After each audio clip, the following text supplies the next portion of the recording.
행의 근거가 어디에 있느냐. 행의 근거.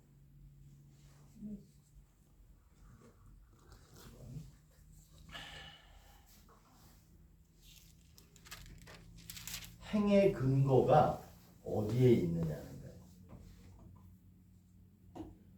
우리가 무슨 어떤 행동을 하잖아요. 행위를 하잖아요. 그럴 때 어떤 근거가 있어야지 근거도 없이 밑도 끝도 없이 행동을 할 수가 없잖아요. 그랬을 때 오늘 그 말씀에서 목사님들이 제가 이제 그거는 말씀드린 거야. 근거라고 하는 거는 제가 말씀을 드렸어. 사실은 요거를 목사님들이 찾으셔야 돼. 오늘 그 35장 1절 말씀을 읽으시고 나서 행위라고 있는데 그 행위라고 하는 것의 근거가 무엇이냐라고 하는 것을 찾으셔야 돼요. 그러면 우리가 무엇인가를 실천하고 행할 때 그 행의 근거가 무엇이냐라고 하면 아까 제가 말씀드렸죠. 이미 행 앞에 뭐가 있었어요? 명령이라는 게 있었고 그 다음에 말씀이라는 거. 지금 이 행이라고 하는 거는 35장 1절 속에 들어있는 단어고요. 명령과 말씀이라는 것도 1절 속에 들어있는 겁니다. 그런데 요거는 들어있는 게 아니에요. 그러니까 목사님들은 행이라고 하는 것과 명령, 말씀이라고 하는 것을 발견하는 것도 물론 중요하고 목사님들이 이거는 좀 정리해야 되겠다라고 결정하는 것도 중요합니다. 그러나 가장 중요한 게 뭐냐면 요 근거라고 하는 말을 목사님들이 찾아내셔야 돼요. 자, 그러면 오늘 말씀에서 하나님께서 이스라엘 백성들에게 행할 것을 명령합니다. 그리고 말씀합니다.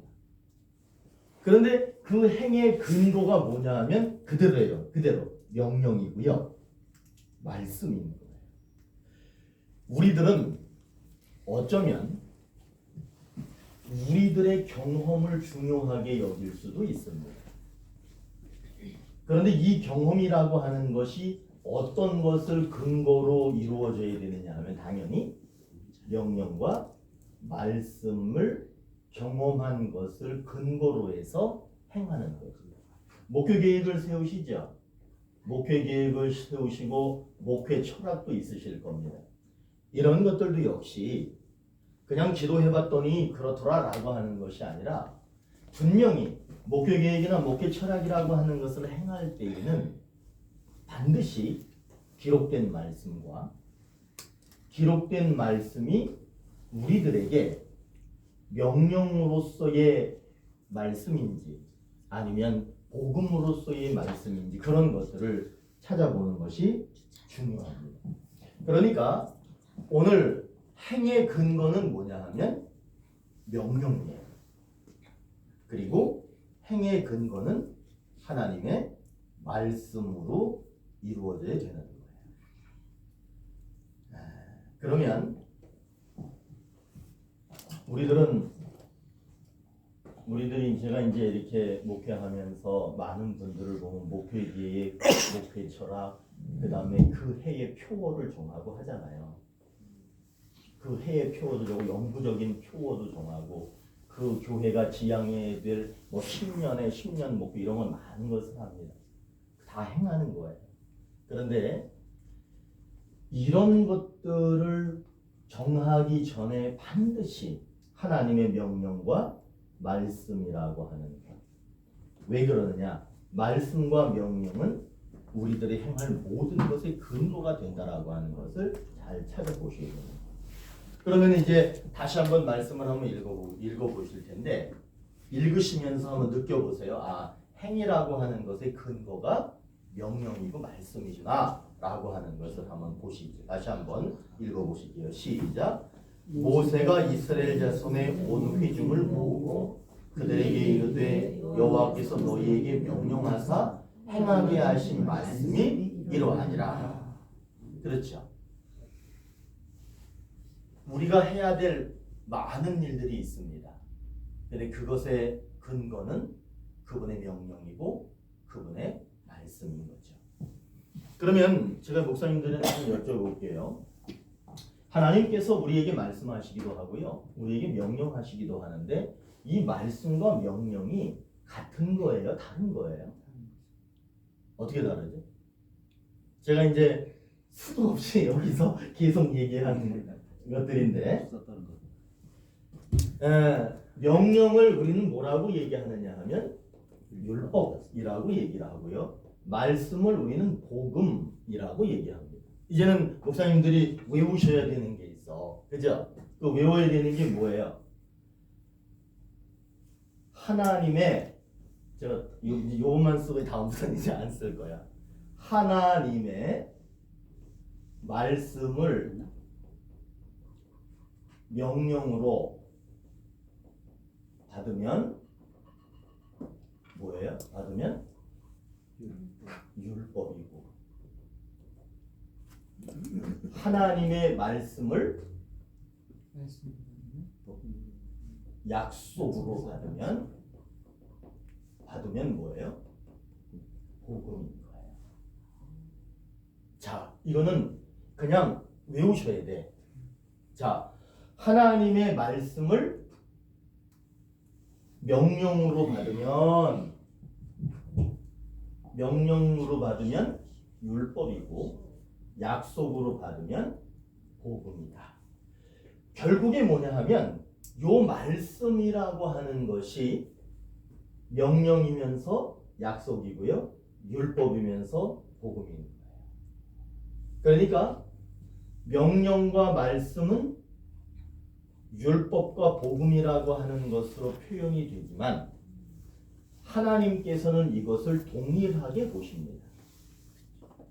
그런데 이것이 다르게 느껴지는 것은 어디에 와서 다르게 느껴지느냐 하면 나라고 하는 사람 안에 이 말씀이 왔을 때 그 말씀이 때로는 율법이기도 하고 때로는 복음이 되기도 하는 거예요.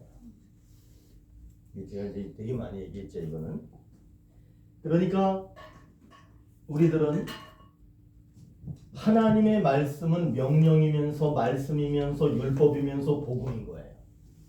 그러나 어떤 사람에게는 그 말씀이 명령이면서 율법으로 다가오는 경우가 있고 어떤 사람에게는 하나님의 복음으로 이루어 주실 약속으로 그렇게 다가오기도 하는 거예요. 그거는 나의 사실은 뭐냐면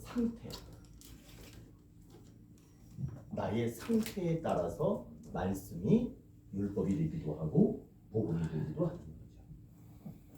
그러니까 우리가 오늘 이 말씀을 통해서 우리가 무엇인가를 실천해야 되는 것의 근본은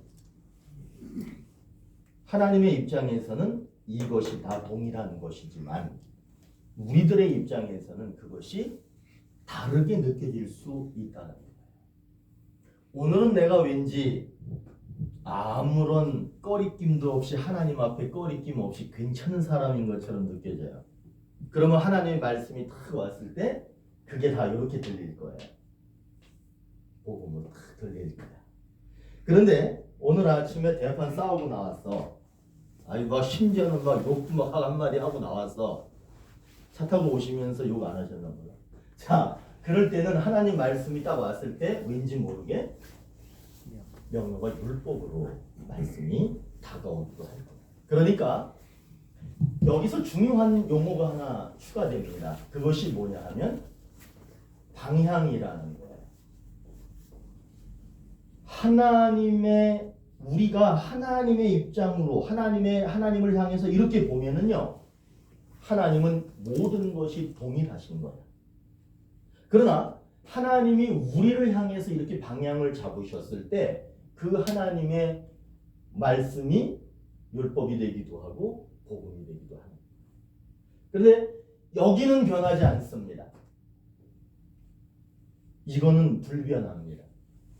그러나 이쪽 방향은 늘 변합니다. 내게 율법이었다가 복음이었다, 말씀이 율법이었다, 복음이었다, 끊임없이 변동이 일어나죠. 그러니까 하나님은 변함없으신 분이라고 하지만 우리들은 변덕이 있는 사람이다 이렇게 말할 수 있겠죠. 그렇기 때문에 하나님의 말씀은 절대로 변하지 않습니다. 우리들이 변하면서 하나님이 변하신 것처럼 느낄 때가 있을 겁니다. 그러나 하나님은 변하지 않으십니다. 우리의 감정이 변하고 우리의 생각이 바뀌는 거죠. 자, 이제 뭐 그건 이제 부연 더 설명한 거고 오늘 목적은 뭐냐 하면 출애굽기 35장 1절에서 행이라는 말이 나오는데 우리가 다시 말하면 이스라엘 백성들 너희들 이렇게 하라는 거예요. 그런데 이렇게 하는데 무엇을 근거로 해야 되느냐? 그래 이건 동의라는 것이다라고 하는 거예요. 하나님의 입장에서는 동의라는 거예요.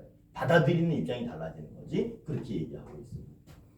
그 다음에 오늘 또 두 번째 이거 한번 보실까요? 2절 한번 읽어보겠습니다. 시작. 엿새 동안은 일하고 일곱째 날은 너희를 위한 거룩한 날이니 여호와께 엄숙한 안식일이라. 누구든지 이날에 일하는 자는 죽일지니라. 이 안식일에 대한 이런 논의가 매우 중요합니다. 왜 중요하냐 하면 안식일 자체를 논해야 하느냐 아니면 안식일이라고 하는 어떤 상징적인 의미를 논해야 하느냐라고 하는 거예요. 그리고 두 번째 우리가 이제 35장 2절에서는 안식일에 대한 이야기 좀 해볼게요.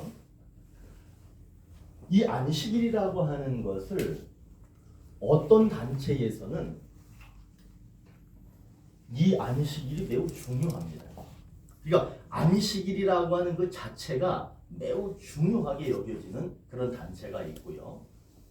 또 어떤 단체에서는 안식일이라고 하는 것이 그 날이 뭐 일주일 중에 무슨 요일 언제부터 몇 시부터 몇 시까지 이렇게 정하는 것을 중요하게 여기지 않고 그 안식일이 갖는 의미를 중요하게 의미에 중점을 두는 그런 단체도 있습니다.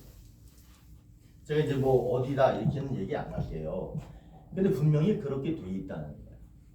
그러면 이 안식일에 대해서 논쟁을 하셨죠. 주님께서도 안식일에 논쟁을 하셨어요. 그때 안식일 논쟁 중에 뭐 한 가지만 얘기하면 손 마른 자를 고치심. 근데 이게 어디서 일어난 일이냐면 회당에서 안식일 날 있었던 거예요. 안식일 날 있었던 거예요. 근데 여기서 목사님들이 잘 알다시피 예수님께서 네 손을 내밀라 하시니 그가 손을 내밀매 그 손이 회복되어진지라. 그러니까 예수님께서는 회당에서 안식일 날 손을 고침. 그때 여기에서 반작용이 일어나죠. 그 반작용이 뭐였어요? 뭐라고 해요? 안식일 날 해서는 안 될 것을 했다 이렇게 얘기합니다. 안식일 날 해서는 안 될 것을 했다. 그러면 지금 여기하고 여기는요 전혀 다른 길을 가는 거예요. 전혀 반대적인 거예요. 근데 우리는 여기서 무엇을 깨달았고 느껴야 되느냐 하면 지금 예수님은 안식일을 뭐라고 인식하고 계시는 거냐?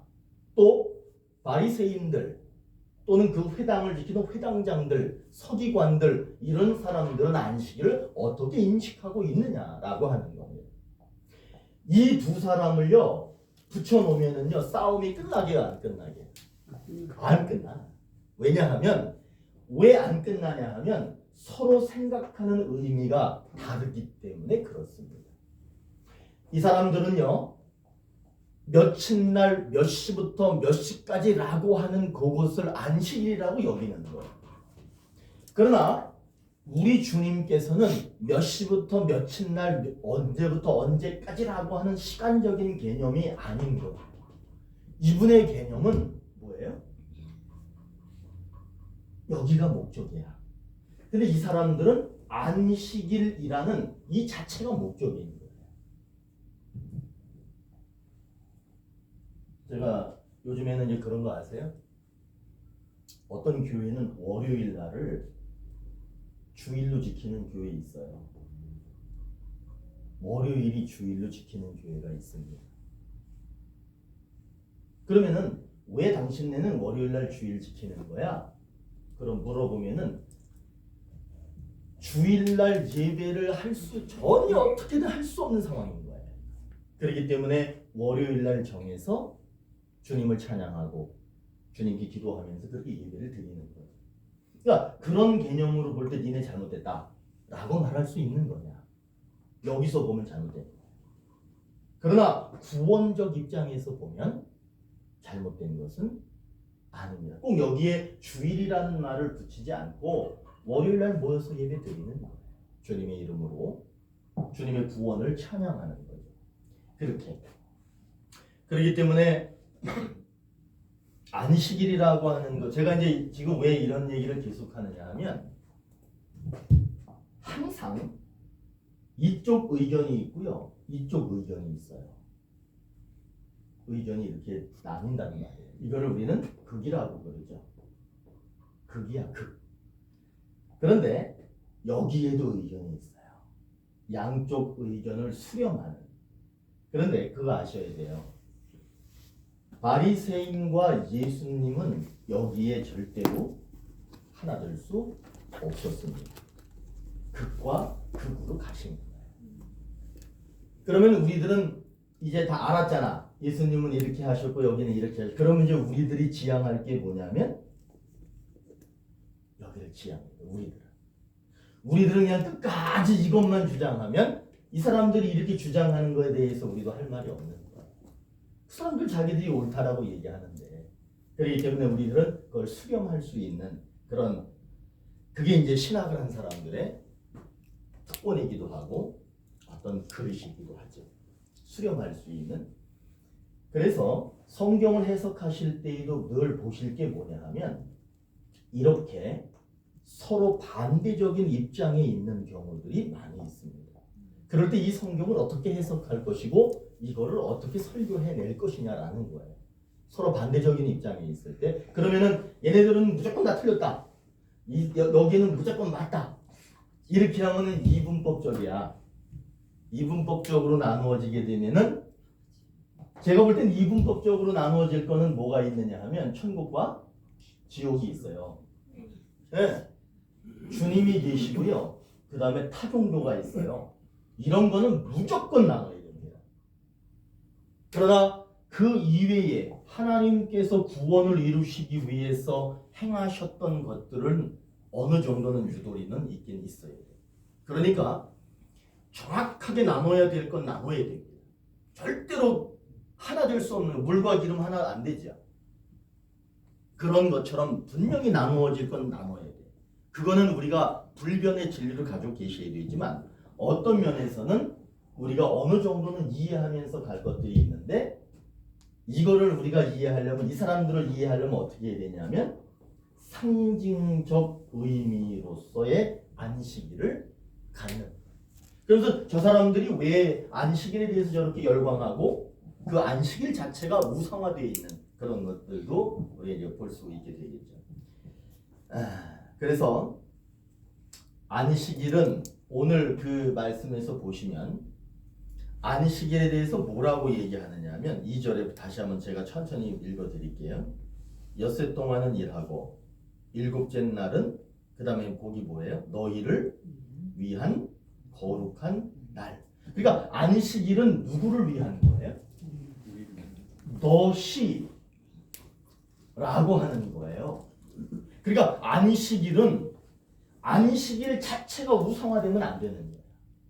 안식일의 주인은 누구냐 하면 주님이시잖아요. 근데 오늘 말씀에서는 뭐라고 얘기하냐면 우리가 주인이에요. 우리를 위한 게 안식일이에요. 그 다음에 또 뭐라고 얘기하느냐 하면 여호와께 엄숙한 날이니, 이 여호와예요. 그러니까 안식일은 이제 끝났어요. 안식일은 뭐예요? 우리를 위한 날이고 하나님을 위한 날이에요. 근데 지금 여기는 어떻게 해요? 안식일 자체만 가지고 얘기를 하고 있는 게 사실은 좀 안타까운 것이죠. 그러면 너희를 위한 것이라고 하는 것은 뭐냐면 이 사람이 안식일을 지키는 사람이에요. 그러면 이 사람에게 뭐가 있는 거야? 믿음이 있는 거고 하나님도 있는 거고 구원도 보장되는 사람이에요. 그리고 여호와의 거룩한 날이라고 하는 것은 하나님의 존재의 드러남이에요. 안식일이라고 하는 것은 우리가 하나님을 믿음으로 구원에 이르렀다라고 하는 것을 증명하는 날이에요. 또 안식일은 하나님의 존재가 드러나는 날이에요. 그것이 중요한 거지. 안식일이라고 하는 것 자체가 지켜야 된다, 말아야 된다. 니네는 금요일 날을 토요일 날을 지켜라. 우리는 일요일 날을 지키겠다. 이런 개념이 중요한 게 아니라 그 안식일이라고 하는 날에는 하나님의 존재에 드러나. 그리고 우리가 거룩해지는 날이라고 하는 거예요. 그러면 결국에는 안식일은 뭘 얘기하는 거냐 하면 하나님이 구원하셨다. 우리는 구원받았다라고 하는 게 안식일이죠. 그런데 이제 그 안식일이라는 세 글자를 가지고 계속해서 논하면 안 되는 거죠. 자, 그럼 이제 여기서 이제 말하고 싶은 게 뭐냐면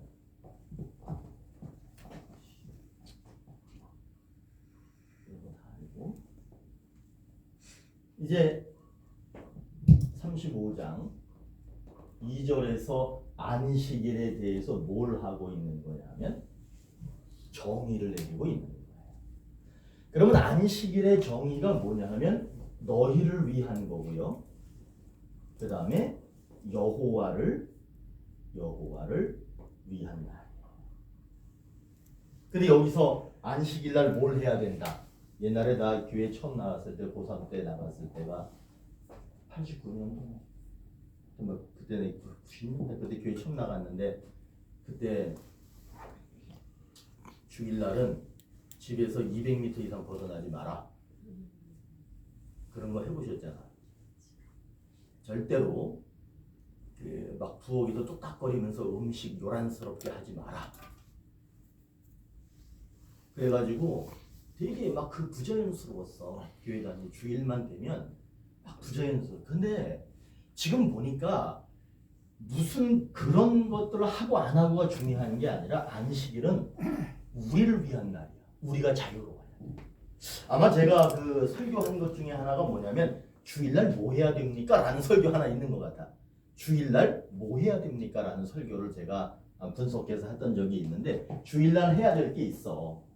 그런데 그게 결국 무슨 얘기냐면 우리를 위한 것이고 하나님을 위한 거야. 예. 그러니까 여기서 이제 중요한 게 이거예요. 목사님들이 이걸 찾아내셨어요. 행에서는 근거, 안식일은 정의, 안식일의 정의가 뭐냐? 우리를 위한 날이고 하나님을 위한 날이다. 21절 한번 보실까요? 35장 21절. 왜냐면 쭉 건너뛰는 이유가 뭐냐면 거기는 이제 정리할 게 별로 없어. 자, 21절은 이제 저 혼자 안 하고 목사님들이랑 같이 대화할 거니까 눈 크게 뜨고 읽으시고 저랑 같이 대화하면서 하셔요. 자, 21절 시작. 마음이 강한데 모든 자와 말하는 자가 와서 내가 받기 위하여 물 속에서 있을 모든 것을 위해서 얼굴을 모으면서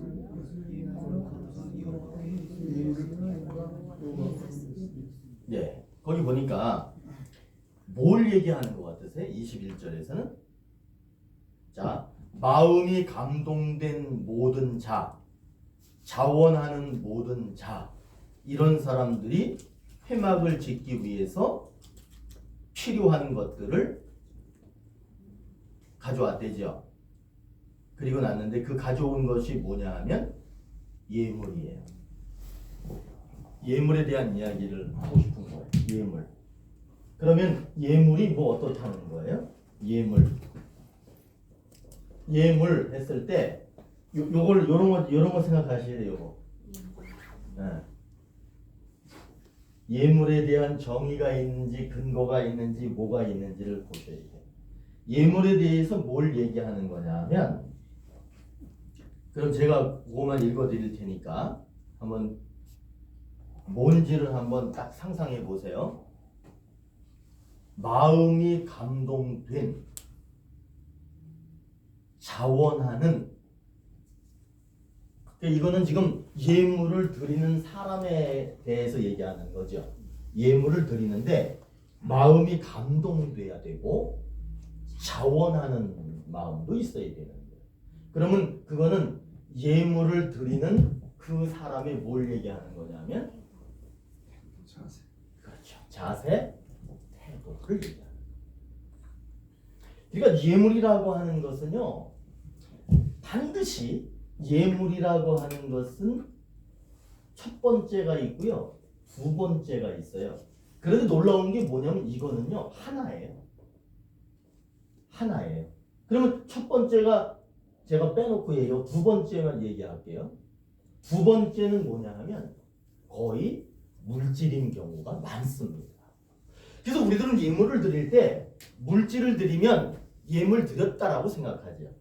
근데 오늘 말씀에서 보니까 이 태도가 먼저예요. 그 태도가 뭐예요? 자원하거나 감동하는 거예요. 사실은 감동 없이 와가지고 드리는 거 뭐 안 드리는 거보다 낫겠지. 내가 이제 이런 얘기하면 우리 집 사람이 나한테 좀 그런 얘기 좀 하지 말라고. 감동 없이, 자원 없이, 준비 없이 그냥 덜렁 와가지고 지갑에서 호주머니에서 쭉 꺼내가지고 그냥 내는 예물은 사실은 하나님께서 그 예물을 정말 기쁘게 받아주실까? 넌 교회에선 받아.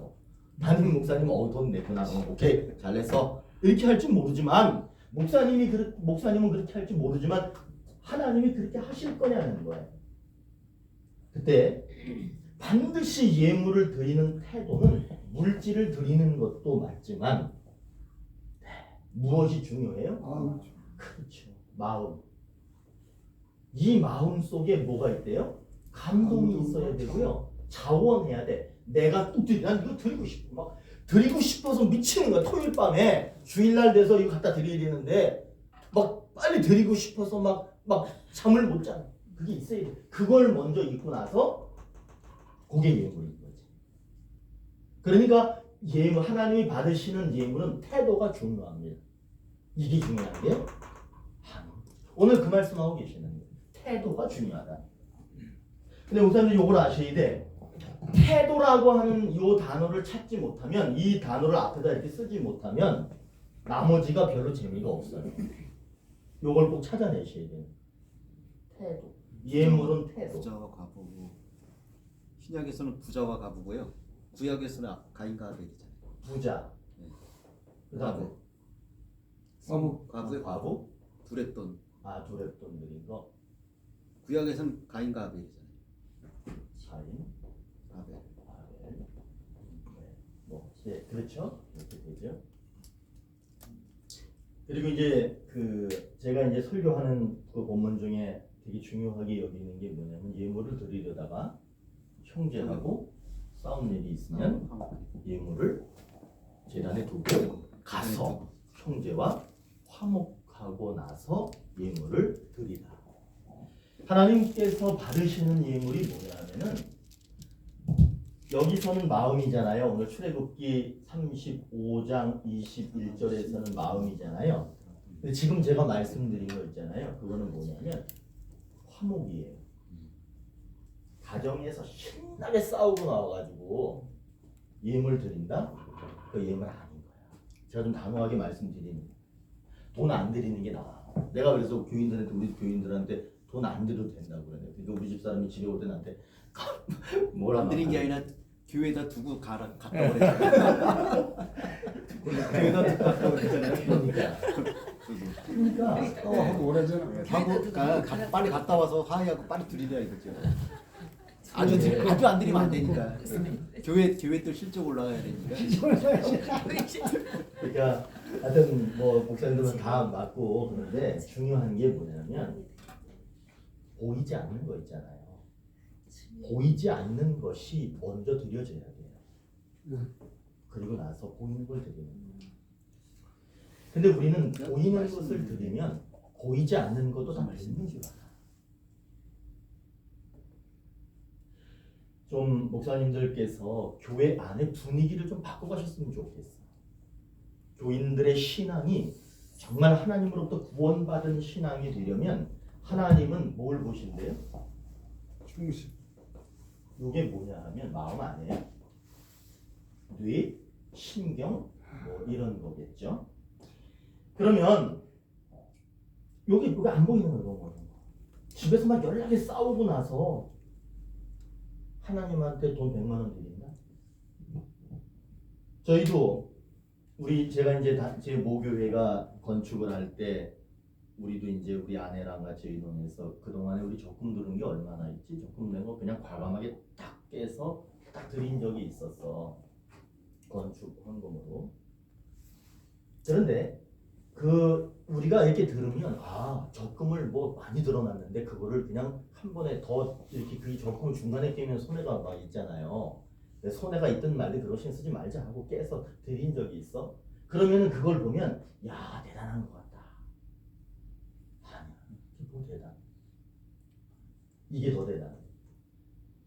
아내를 사랑하고 남편을 사랑하고 자식을 사랑하고 교인을 사랑하고 이웃을 사랑하고 가난한 자를 사랑하고 서로 화목하고 우리 아버지 엄마가요 용돈 드리는 것보다 우리 부부가 행복하게 사는 걸 더 좋아하시잖아요.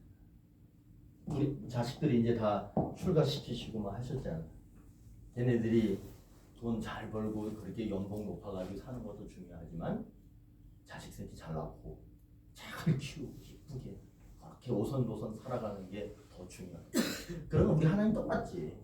마음이 더 중요하다. 이제 그 말을 드리고 싶어요. 그 다음에 여기서 또 중요한 게 하나 더 있습니다. 마음이 감동된 모든 자와 자원하는 모든 자가 와서 회막을 짓기 위하여 그 속에서 쓸 모든 것을 위하여 거룩한 옷을 위하여 예물을 가져다가 누구한테 드렸대요? 그렇죠. 그럼 여기서 이거 찾아보시죠. 뭐라고 써야 돼? 내가 여기다가 대상. 그렇죠. 예물을 받으시는 대상은 여호와입니다. 그러니까 교인 목사님들은 예물 드리실 때 무슨 생각을 가지고 드리세요? 교회가 돈이 없으니까. 우리 장로님이 없으니까 우리 장로님이 이렇게 있어. 어제는 이제 우리가 오후 예배를 드리면 오후 예배를 남선교회 헌신 예배 이렇게 드려요. 그럼 헌금하잖아. 그럼 우리 장로님이 싹 봐. 딱 봐. 그래서 내가 그렇게 했거든. 헌신 예배를 드릴 때는 무조건 목사님한테 5만 원이든 10만 원이든 또 돈 꼭 드리라 그랬어. 강사한테는. 그럼 매번 강사가 제일 적거든. 그러니까 이제 그러면 강사한테 저야 꼭 준비해서 줘야 돼. 그러면 이분이 이렇게 싹 봐. 저 사람이 헌금 얼마 내나를 봐. 그리고 나서 사람들이 내는 게 조금 적은 거 같잖아요. 그럼 자기가 한 번에 10만 원도 해. 왜냐하면 자기가 그 책임감이 있는 거야. 왜냐하면 내가 돈 주라고 그랬잖아. 그래서 제가 왜 이거를 하느냐 하면 외부에서 혹시 목사님을 모셔다가 예배 드릴 수 있잖아요. 그래서 그런 훈련 미리 시켜놓는 거야. 그러니까 이제 그렇게 하면 이분이 눈치껏 딱 해가지고 딱 드려. 근데 제가 그걸 보면 참 그래도 참 좋으신 분이다 이런 생각을 하면서도 저분이 하나님께 드리는 게 아니라 어떤 면에서는 교회 요번에 요 오후 시간에 예배 드리는데 헌금이 모자라면은 이렇게 뭐 교회에 드리는 거 목사님한테 드리는 거 이런 게 부족하면 어떡하나 이 마음이 사실 더 큰 거예요. 이분이 뭘 그거 나쁜 건 아니잖아요.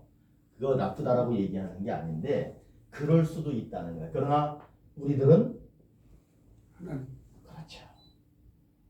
그러면은 이게 하나님한테 안 드리잖아요. 그러면요 드리고 나서 많이 드렸나 이런 생각해요. 조금 아까운 생각도 들어요. 그때 어떤 교회 보니까 소송 붙었대. 돈 돌려달라고.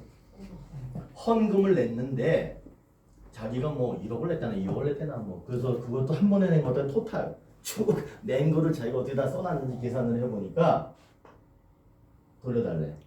그거는 하나님께 드린 게 아닌 거죠. 제가 있던 어느 교회가 있는데 그 교회에 소송이 붙었어. 소송이 붙었는데 그 교회가 역사가 한 45년 정도 된 교회예요. 45년 된 교회인데 교인들이 많은 대다수의 사람들이 돈을 돌려달라는 거야.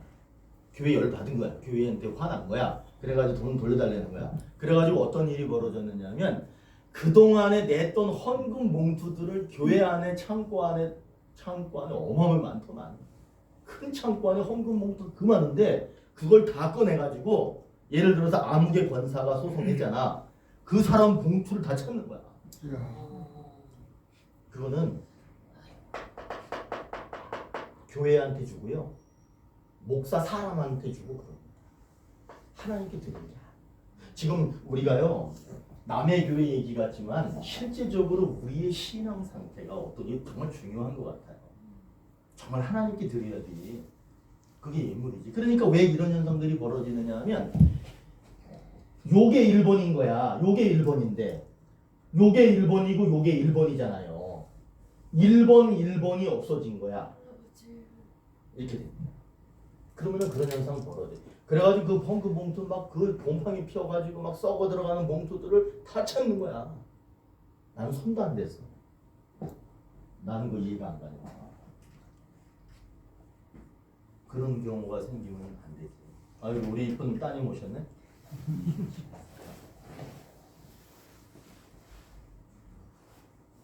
그래서 이제 우리가 오늘 공부하는 거는 뭐냐면 요거예요. 대상은 오직 하나님이시다. 그 다음에 하나만 더 하고 갈게요. 30절 한번 읽어볼게요. 30절 시작. 모세가 이스라엘 자손에게 이르되 볼지어다 여호와께서 유다 지파 훌의 자손 손자요 우리의 아들인 부살레를 지명하여 부르시고. 여기에서 이제 중요한 용어가 뭐예요? 부르심이야. 부르심. 콜링 하시는 거예요. 부르심이야. 부르심이라는 거를 앞에 쓰시고요. 그 다음에 부르셨는데 어떻게 부르셨대? 지명하여 불렀다. 지명했대. 지명했대. 그게 이제 뭐야? 너 이렇게 한 거죠. 근데 그러면은 부르심, 지명했는데 앞에다 뭘 쓸까요? 여기다가 하나님께서 그 사람을 부르시는 방법에 대해서 얘기하는 거예요. 어떻게 부르시느냐 하면 지명했다라고 하는 거는요. 그 사람 한 명 있는데 너 한 게 아니에요. 많은 사람이 있는데 그 중에 너 한 거예요. 목사님들은 지명하여 부름 받으신 분인 줄로 믿습니다. 목사님들이 그거를 잃어버리는 순간 쟁기를 잡고 뒤를 돌아보면은 그 밖고랑이 엉망진창이 되잖아요. 그렇기 때문에 우리들이 성격이 못됐어도 성격이 급했어도 내가 온유한 사람이 못 된다 하더라도 반드시 나는 하나님으로부터 지명받은 사람이다. 하나님은 반드시 모든 회중을 불러 모으시기도 하지만 그 사람을 지명하시는 것을. 그래서 이 세상에 존재하는 모든 목회자들께서는 꼭 지명받으셔야 되고 지명받은 사명자라고 하는 것을 가지셨으면 좋겠어요. 저 전도환 목사님이 진영아 너는 하나님이 선택했어. 저는 근데 그걸 안 믿었어요. 그리고 저는 지금도 사실은 그렇게까지는 믿지 않습니다. 왜 그러냐면 저는 그냥 열심히 노력한다라고 생각을 해요. 왜 그러느냐 하면 나는 하나님이 나 부른 사람이야. 나 대단한 사람이야. 그렇죠. 우리 집사람하고 딱 봐봐. 그러면 저 사람은 지명당한 게 아니야. 내가 지명당했어. 그럼 이 사람 나한테 말 잘 들어야지. 하나님의 종한테. 이렇게 돼요. 저 처음에 그런 줄 알았어. 우리 목사님이 저한테는요. 뭐 하나도 안 들렸어. 진영아 너는 하나님이 부른 선택한 사람이야. 그러니까 너는 아무것도 하지 마. 너는 손에 뭐 비닐봉지 같은 거 이런 거 들고 다니면 안 돼. 저는 맨손도 안 했어. 이렇게. 그 목사님 막 들고 다녔어. 나는 그냥 다녔어. 이렇게. 저를 되게 귀하게 해주셨어. 근데 그게 버릇이 잘못 들어가지고요. 그 버릇 고치는 게. 그래서 요즘에도 제가 깜빡 잊고 차에서 내릴 때 뭐 이렇게 하고 우리 집 사람이 뭐 들고 저는 그냥 혼자 가. 요즘에 나 불러가지고 들고 가라. 그전에 안 그랬거든. 제가 지금도 아직도 그게 있는 거야. 저는 그게 그러면서 우리 목사님이 나한테 뭐래? 너는 교만하다고 또 그래. 나보고 자기가 그렇게 해놓고. 그러니까 우리들은 그 조절을 잘해야 돼. 분명한 건 하나님은 모세를 지명하여 부르셨어요. 분명히 지명하여 부르는 그런 분이 있지요. 그런데 지명하여 지명당했다면 사실은 서번트 더 잘 섬기는 그런 사람이 돼야 되는데 버릇을 잘못 들이면은 그거 고치기가 엄청. 저는 대단한 줄 알았어. 제가 하면 다 되는 줄 알았어. 근데 아니더라고요. 그래서 오늘은 요거는 여기까지만 할게. 이거는 그냥 성경을 읽는 그런 방법을 하나 보는 건데 설교를 하기 위해서는 성경을 읽는 방법이 여러 가지가 있습니다. 그 중에 이게 하나의 방법이에요. 그래서 오늘은 행의 근거, 그 다음에 안식일의 정의가 뭐냐, 예물의 태도와 대상이 누구냐, 부르심의 방법에 대해서 했습니다. 요거는 이제 그냥 성경을 한번 읽는 방법 중에 하나다라고 하는 거를 아시면 되겠습니다. 그 다음에 성경 읽는 방법들이 또 다른 것들이 있는데 이제 그런 것들은 이제 또 차츰 같이 또 나누도록 하겠습니다. 자, 한 5분만 쉬시죠. 네, 5분만 쉬셨다. 아 정지. 일단 정지.